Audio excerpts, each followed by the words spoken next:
Tragedi berdarah di atas 21. Aku keluar dari kamar Larissa untuk menyusulnya yang sudah lebih dulu keluar. Aku kembali membuatnya sakit hati. Selalu saja aku melakukan sesuatu yang menyebabkan Larissa terluka. Aku menuruni anak tangga dengan cepat. Tapi baru saja aku sampai di tengah-tengah. Aku melihat Larissa sedang berdua dengan seorang wanita di sofa. Tak lain dan tak bukan dia adalah Vera. "Hai Jason." Vera menyapaku. Aku turun dan menghampiri mereka. Aku tadi gak sengaja lewat. Jadi aku mampir buat aja Larissa langsung. "Gak apa-apa kan?" ucap Vera. "Ya gak apa-apa kalau memang Larissanya mau," jawabku. "Larissa mau kok," jawab Vera tersenyum pada Larissa. Aku beralih menatap Larissa. Gadis itu menghindari tatapanku. Mungkin dia masih marah. "Jas, Larissa bilang dia mau nginep di rumahku malam ini. Boleh?" Vera meminta izin atas nama Larissa. Aku terkejut. Mengapa Larissa ingin menginap di rumah Vera? "Beneran sah?" Aku bertanya pada Larissa langsung. Larissa mengangguk, tanpa menoleh ke arahku. "Gak apa-apa Jas. Supaya besok dia bisa langsung pergi dari rumahku. Aku gak perlu jemput dia ke sini dulu." Vera mengusap rambut Larissa. "Bukannya tak boleh, tetapi kami masih ada sedikit masalah. Jika Larissa menginap di rumah Vera, bagaimana kami menyelesaikannya?" "Ya udah gak apa-apa deh kalau Larissa maunya begitu. Tapi kalau dia pengen pulang langsung telepon aku ya, biar aku jemput." Aku tak bisa melarang Larissa. Terpaksa aku mengiyakan saja. "Gampang. Nanti pasti aku hubungi kamu kok kalau Larissa pengen pulang," jawab Vera. "Sah, kamu bawa baju ganti buat besok ya. Biar kamu gak udah bolak-balik ke sini." Vera meminta Larissa untuk membawa baju gantinya. "Iya kak," Larissa menganggukkan kepala. Gadis berambut bab itu naik ke lantai atas menuju kamarnya. Aku mengikutinya. Aku harus bicara dengannya sebelum Larissa pergi ke rumah Vera. Aku ingin masalah kami segera selesai. "Sah, kenapa kamu mau menginap di rumah Vera? Apa kamu semarah itu sama saya?" tanyaku. Larissa sibuk memilih bajunya. "Sah, saya tahu saya salah karena saya ngomong sembarangan. Tapi beneran deh saya nggak bermaksud singgung kamu kayak gitu." Aku berusaha menjelaskan. Larissa tak mau mendengarkan aku. Gadis itu terus memilah dan memilih pakaiannya, lalu memasukkannya ke dalam ransel. Aku bagaikan angin lalu yang tak dianggap olehnya.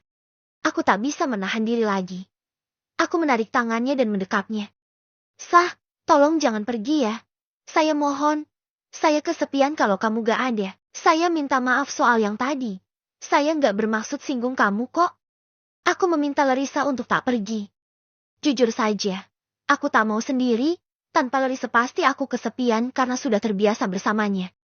"Om, aku cuma nginep semalam kok. Besok setelah dari pesta aku akan pulang." Larissa melepaskan dekapanku dan menatapku. "Lagian Om sejak dulu sendirian. Kenapa sekarang gak mau cuma ditinggal semalam aja?" Dia mengerutkan keningnya seolah melihat aku seperti orang yang aneh. "Kamu gak marah?" tanyaku. "Enggak. Tadi aku cuma malas ngomong aja." Larissa menggelengkan kepala. "Terus kenapa mau nginep di rumah Vera?" tanyaku lagi. "Pengen aja. Kak Vera punya adik yang umurnya gak beda jauh sama aku. Mungkin aja kita bisa jadi teman. Lagian besok hari Minggu. Aku pengen main sama teman," jawabnya. Larissa sepertinya sudah melupakan kejadian tadi, karena sikapnya biasa saja. "Terus saya sendirian dong di sini, kamu gak kasihan sama saya?" Aku masih berusaha mencegahnya pergi. "Om, ayolah, boleh ya?" Larissa merengut. "Ya udah, kamu boleh nginep di rumah Vera. Tapi janji cuma semalam aja ya. Aku tak mau dia pergi terlalu lama." "Janji." "Aku pulang besok." Larissa setuju. Larissa mengemas barang-barangnya lagi, lalu menggendong ransel di punggungnya. "Aku pergi ya. Jangan kangen loh." Larissa mencapit hidungku gemas. Bagaimana bisa aku tak merindukannya? Setiap hari selalu saja ada celotehannya yang membuatku tertawa dan marah. Larissa mengecup bibirku singkat. "Dadah Om." Gadis itu berlari kecil keluar dari kamarnya. Dia tampak ceria sekali. Hah, sepi lagi tak ada dia. Kenapa juga Vera harus datang ke rumah? Menyebalkan. Aku keluar dari kamar Larissa. "Jas, jangan kangen ya?" teriak Vera sambil melambaikan tangan padaku. Senyumannya sangat manis. Belum pernah aku melihat Vera tersenyum semanis itu. Apakah dia sudah mendapat restu dari mamanya Fandi? Sehingga seceria itu. Jika memang benar, syukurlah, aku ikut senang. Vera dan Larissa keluar dari rumah.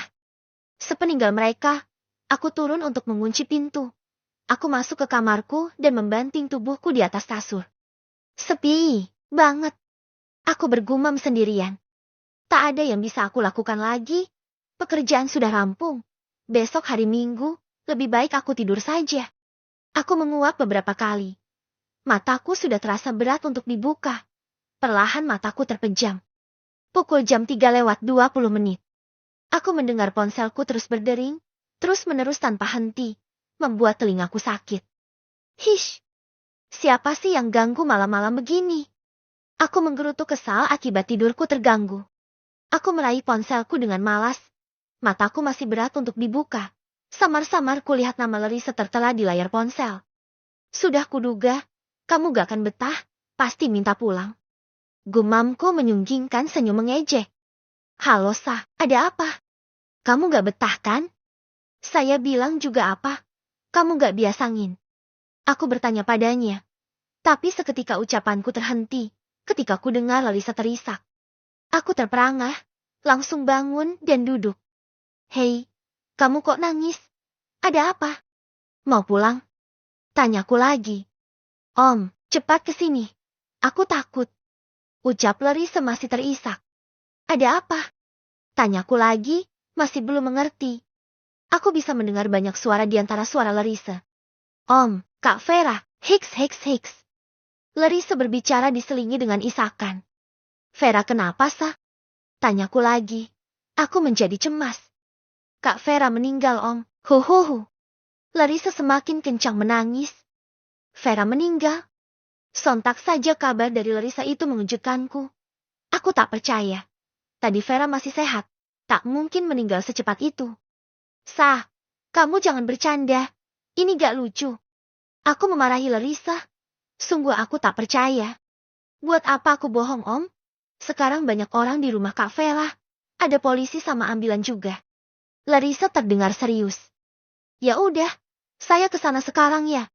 Aku mematikan sambungan teleponnya. Aku bergegas memakai jaketku, menyambar kunci mobil dan langsung pergi. Aku membawa mobilku dengan kecepatan penuh, agar aku bisa cepat sampai. Aku ingin tahu apa yang terjadi di rumah Vera sebenarnya. Tak butuh waktu lama. Aku telah sampai di rumah Vera, yang lokasinya tak terlalu jauh dari kediamanku. Sesampainya di sana, aku melihat banyak orang berkerumun, ada mobil polisi dan mobil ambulans juga. Aku semakin bingung dibuatnya. Tanpa menunggu lama, aku langsung saja turun dari mobilku dan menerobos memasuki rumah yang diberi tanda Do Not Cross berwarna kuning itu. Maaf Pak, Anda siapa? Tolong jangan masuk dulu. Kami sedang melakukan pemeriksaan olah tempat kejadian perkara. Seorang polisi mencegatku, tak memberikan aku izin untuk masuk. Saya teman yang punya rumah ini Pak, tolong biarkan saya masuk. Aku memaksa. Maaf, selain keluarga dilarang masuk Pak. Polisi itu membentakku. Di dalam ada istri saya. Bapak kira saya cuma mengada-ada hah? Aku balik membentaknya. Istri Bapak yang mana? Tanyanya. Namanya Larissa. Dia istri saya yang kebetulan menginap di rumah ini. Jawabku ngegas. Oh begitu. Baik silahkan masuk Pak. Maaf soal tadi. Polisi itu membiarkan aku masuk. Aku masuk ke dalam rumah Vera. Di sana banyak sekali petugas kepolisian dan juga petugas medis. Aku masih tak mengerti. Ada apa ini? Mengapa banyak orang yang berkerumun di luar dan di dalam? Permisi Pak. Ini ada apa ya? Kenapa banyak polisi dan tenaga medis? Aku bertanya pada seorang polisi. Di sini telah terjadi kasus pembunuhan Pak. Kejadiannya sekitar jam 2 lewat 50 menit tadi. Korban adalah seorang wanita bernama Vera dan 2 adiknya. Mereka tewas dengan luka tusukan di tubuh. Jawabnya. Aku tercengang. Aku tak percaya Vera mengalami nasib nahas seperti ini. Lalu, apa ada yang selamat? Tanyaku, memikirkan Larissa. Ada satu orang yang selamat Pak. Dia juga yang menghubungi kami. Dia berhasil melarikan diri dari pembunuh dan langsung menghubungi kami. Jawabnya lagi. Di mana dia, Pak? Tanyaku lagi. Ada di ruang tengah, Pak. Dia masih dalam keadaan syak berat. Dokter sedang memeriksanya. Polisi itu menuturkan. Aku berlari ke arah ruang tengah mencari Larissa. Aku mencemaskan dia juga. Sesampainya di ruang tengah, benar saja. Larissa terduduk di pojokan dengan memeluk dua kakinya. Dia tampak ketakutan. Beberapa dokter sedang memeriksanya dan mengobati lukanya. Larissa terluka di bahu kirinya. Aku berlari cepat ke arah Larissa. Sah, ini saya. Aku mengguncang tubuh Larissa. Larissa menatapku dengan tatapan ketakutan. Tetapi aku langsung memeluknya. Om Jason, aku takut, Om. Aku takut. Larissa menjerit di pelukanku. Mentalnya pasti terguncang dengan kejadian itu. Apa yang terjadi, Sah?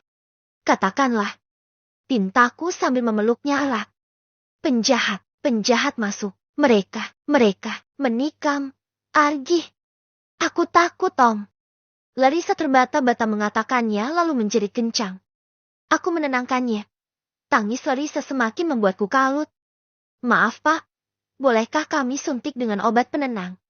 Supaya dia bisa lebih tenang dan tidur. Dokter meminta izin padaku untuk menyuntikkan obat penenang pada Larissa. Aku mengangguk setuju. Larissa kudekap erat. Lalu dokter mulai menyuntikkan obat itu di tangannya. Larissa menjerit. Tapi hanya sebentar. Kemudian dia tak sadarkan diri. Dokter dan perawat langsung membawanya masuk ke dalam ambulan untuk dibawa ke rumah sakit agar mendapat perawatan.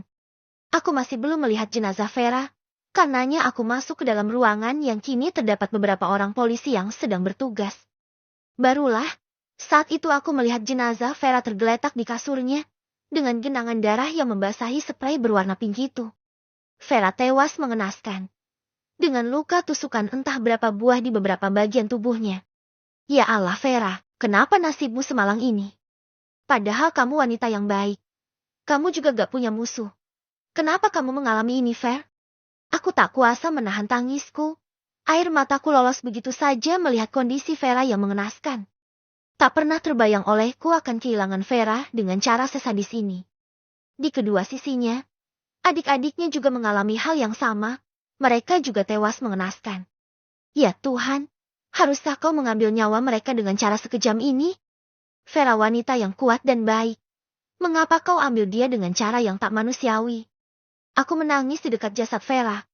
Masih tak percaya bisa kehilangan Vera dengan cepat. Dan cara kematiannya yang tak wajar. Maaf, Pak.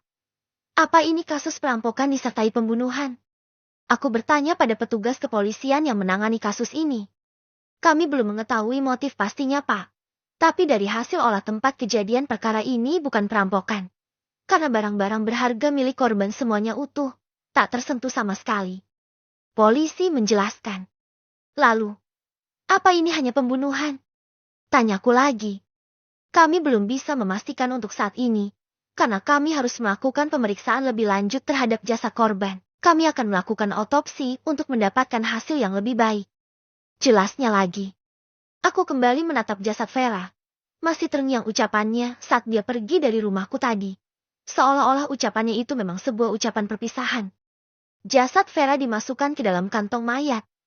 Juga jasad kedua adiknya. Mereka akan dibawa ke rumah sakit untuk otopsi.